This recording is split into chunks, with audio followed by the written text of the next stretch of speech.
All right, good afternoon, everybody.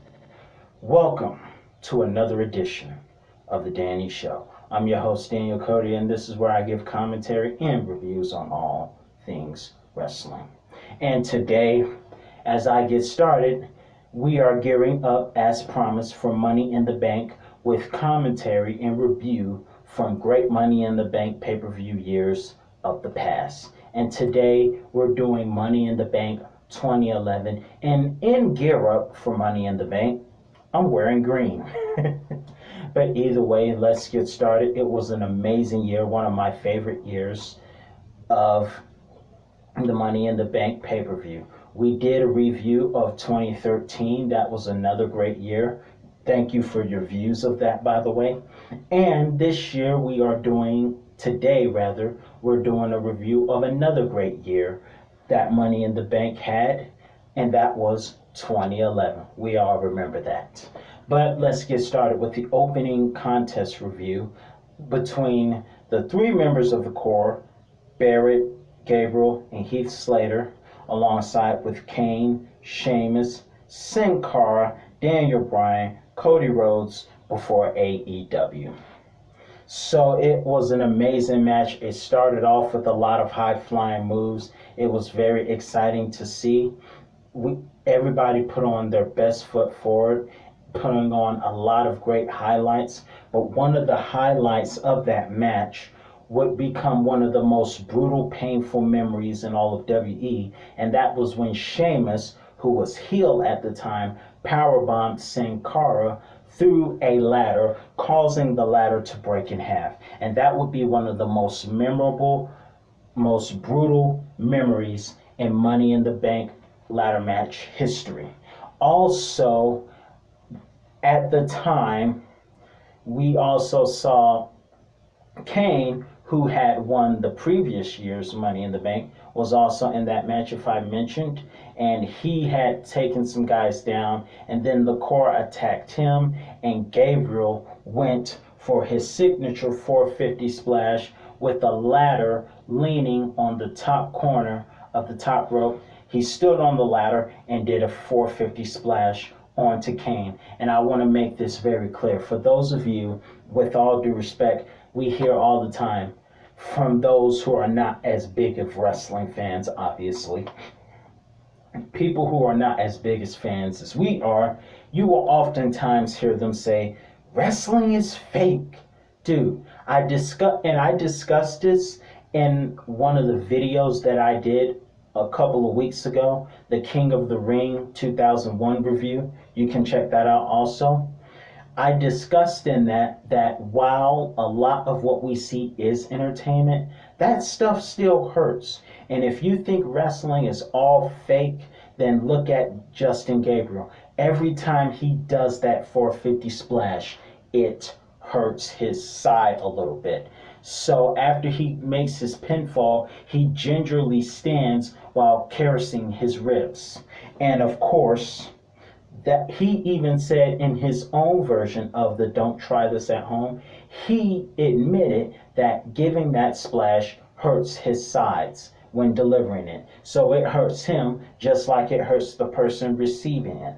So yes, while we think wrestling is fake, those moves hurt for real. Being slammed and coming off the top rope like that, those moves hurt for real. Nonetheless, though, we have those two matches. Sin Cara was shaking. It was almost like he had a seizure when he was powerbombed off the top rope onto the ladder by Sheamus.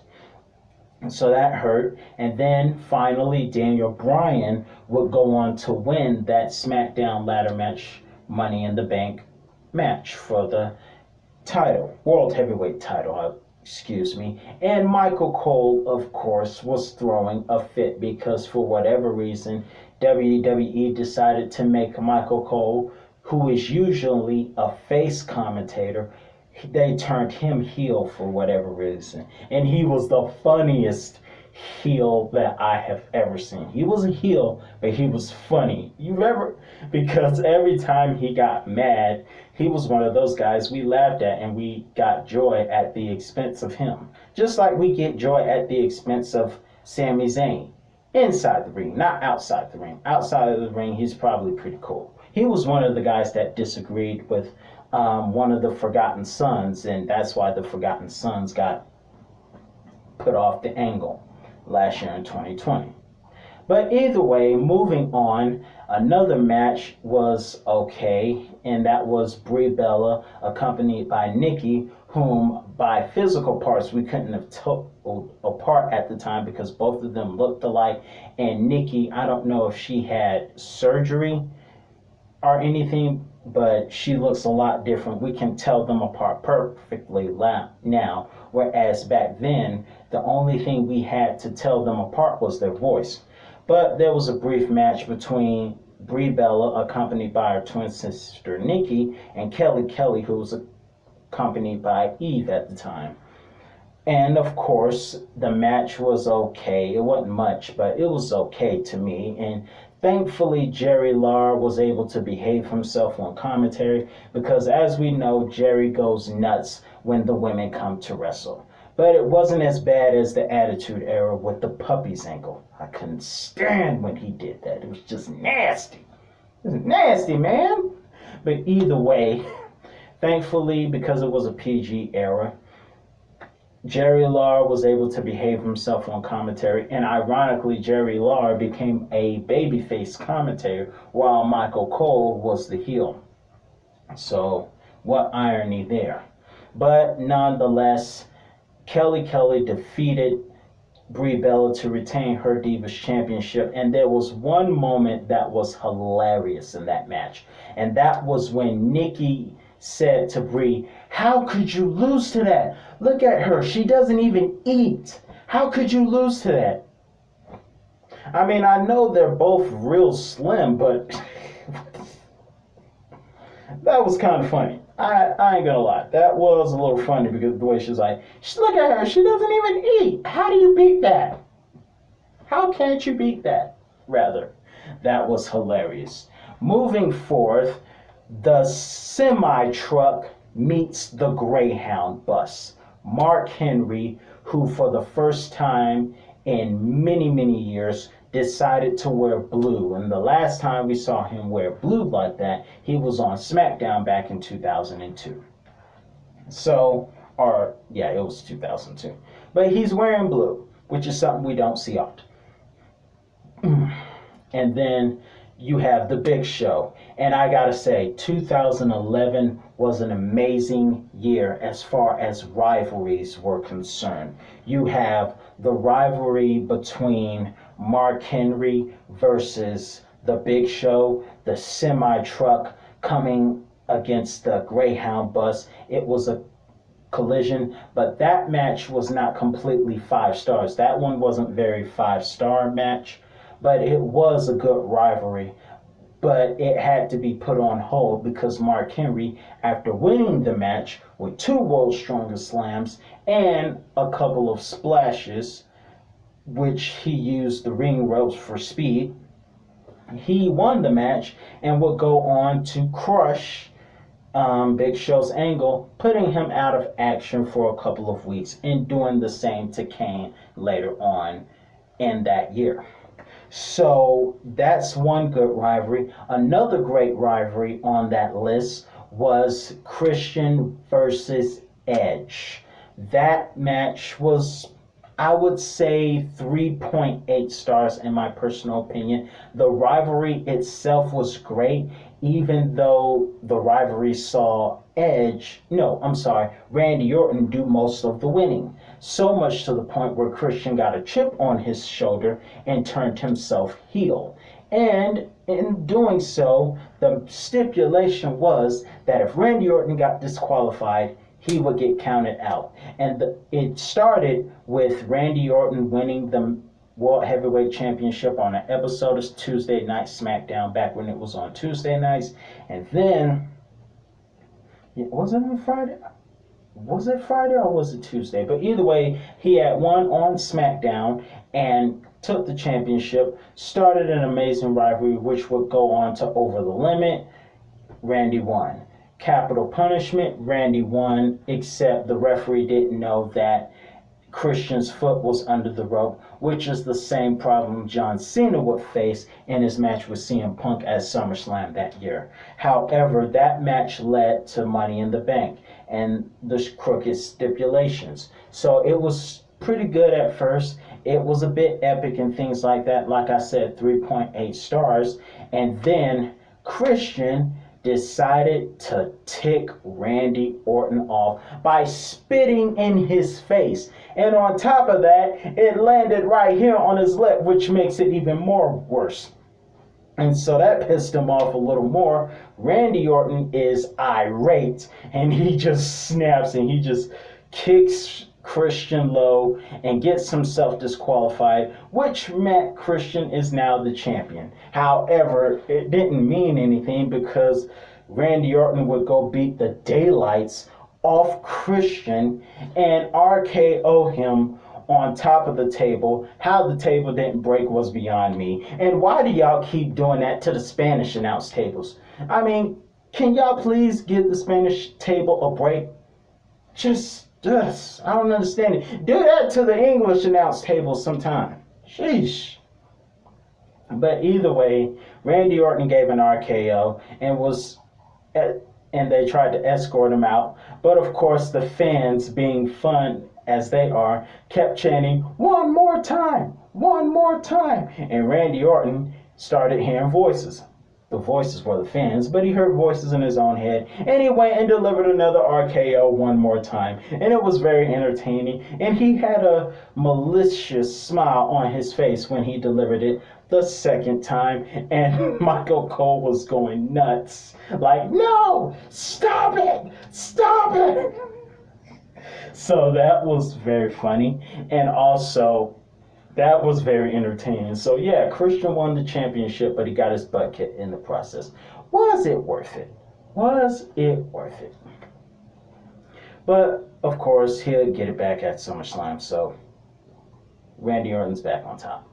But moving forth, we got the great rivalries. Let's talk about the other great match that happened that night, and that was the Raw Money in the Bank ladder match. I will say this, unlike the other ladder match, everybody that came to that match got armed with a ladder. Some of them ladders were too darn small.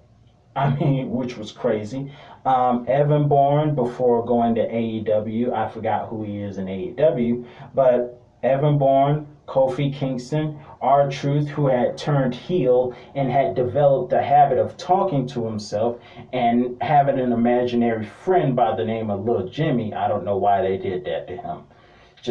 And even to this day, they got R-Truth acting like he crazy, and I don't understand that one. I appreciate the 24/7 angle.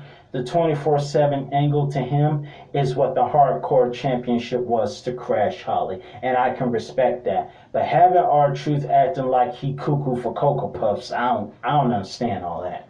But R-Truth, who was a heel at the time, had developed a habit of talking to himself, was in that match.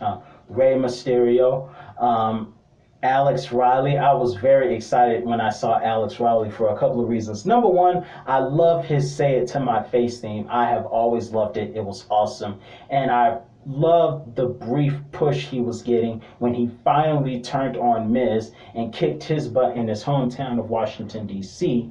at Capital Punishment. But after that push, Alex Riley just went on to just being on mid-card shows like WE Superstars and then just faded away. And we saw him again at NXT, but I don't know. But either way, it was a short push and then they just dropped it. But either way, Alex Riley, I liked him when he turned on the Miz at the time, and I loved his Say It To My Face theme. Also, I loved that other theme he used to have called Fierce Days. That one was awesome too. But you have him, you have The Miz, who brought Michael Cole to his feet. Michael Cole was standing up clapping at the time because he was kissing up to The Miz, just like Corey Graves kisses up to Baron Corbin. Or Jerry Lawler used to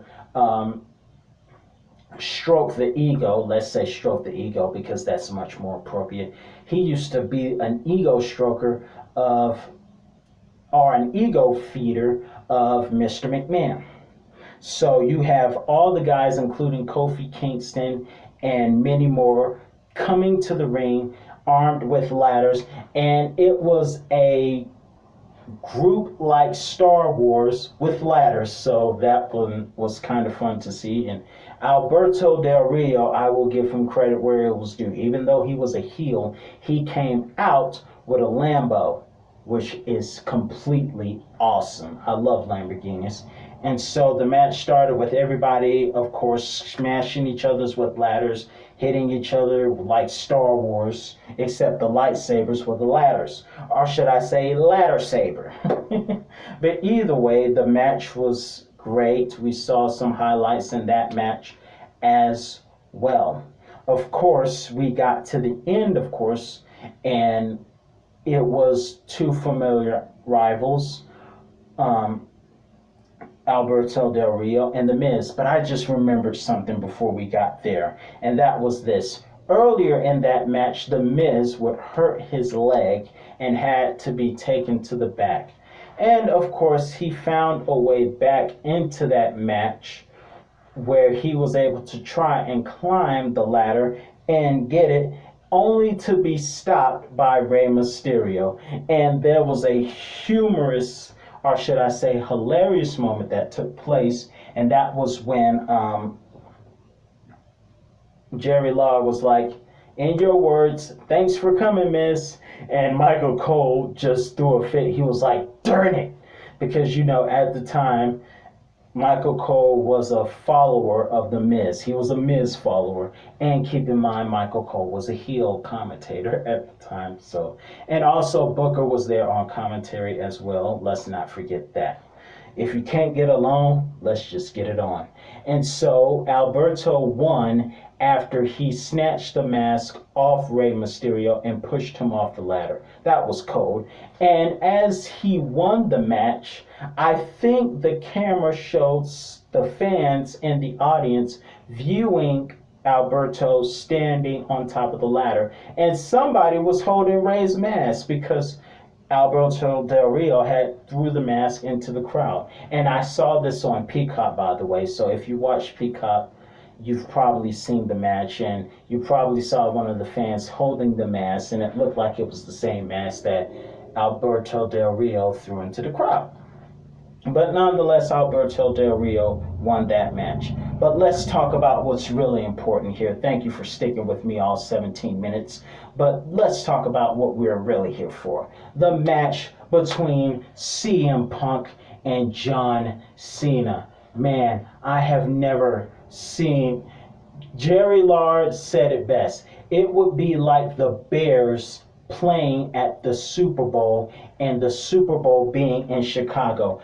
That's how strongly the fans were behind CM Punk that night, because Chicago is the home of CM Punk.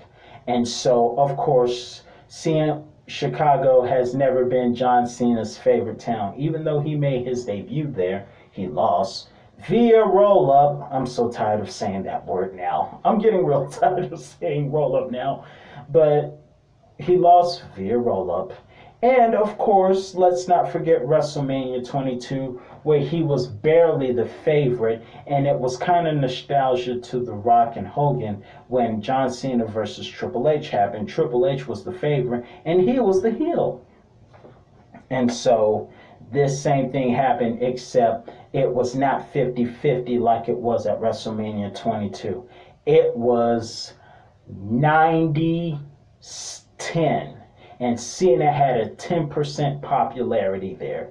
And that 10% popularity were the couple of kids in the audience who were chanting, "Let's go Cena," and the 90% of the crowd chanted, "Cena sucked." So a very partisan crowd for CM Punk. The entrance was amazing as far as Punk coming out was concerned. This Fire Burns awesome song, for all of you who are WWE Hard Rock fans, that was a very awesome song, and I'm glad he came out to that one instead of the Cult of Personality, but the cult of personality would come a little bit later. So we started the show, as you know, with a couple of guys filling each other out, and then it would go on. They would trade moves and certain things, all of that good stuff right there. But the real interest came, I think, about nearly 25 minutes later, when there was a STF applied. Two STFs were applied by John Cena to CM Punk. CM Punk wouldn't tap out. We saw John Cena twice go for his attitude adjustment. CM Punk kicked out both times. But one of my favorite moments was when John Cena went for his second one of the times he went for an attitude adjustment, he went for the STF. And as he was going for the STF, CM Punk was able to reverse into the Anaconda Vice.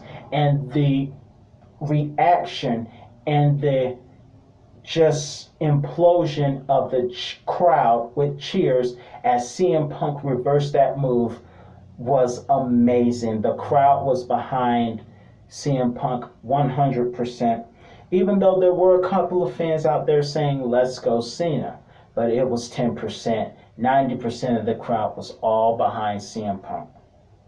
Of course, CM Punk went for his signature go to sleep move. The first time it hit Cena's ribs and Cena went to the outside. However, again, Cena and Punk would continue to fight in the ring until John Cena went for his STF again, and John Laurinaitis was sent to pull off a repeat of the infamous Montreal cheat job, only to have John Cena clothesline him. And so he will go on to finish the match saying, "We're going to do this my way. I'm not going to take the crooked way out," because Cena was the hero of WWE except for that night. So he had to keep on his babyface image. However, when he got into the ring, he was met with a GTS. 1, 2, 3, the crowd goes wild. CM Punk won that match. And I have to say that the PG era saw a lot of pops.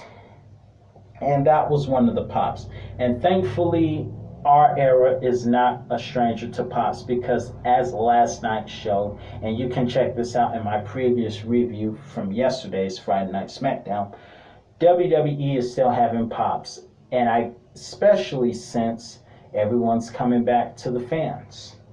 But CM Punk had a crazy reaction with the fans. It was amazing. And it was said that CM Punk was going to leave WWE because he was expired in his contract. Thankfully, he came back. And I forgot to mention a very important thing. This whole thing started because CM Punk gave his quote-unquote pipe bomb. And when you think of infamous promos, and when you think of pipe bomb-like promos, you think CM Punk and what he did that Monday. You think of Joey Styles and what he said about sports entertainment, and the fact that Mr. McMahon mocks God. He mocks God. That was a good one too. And we can't forget The Undertaker and his point about Mr. McMahon and his hand-chosen favorites during the start of the Attitude Era, as well as the Monday Night War era.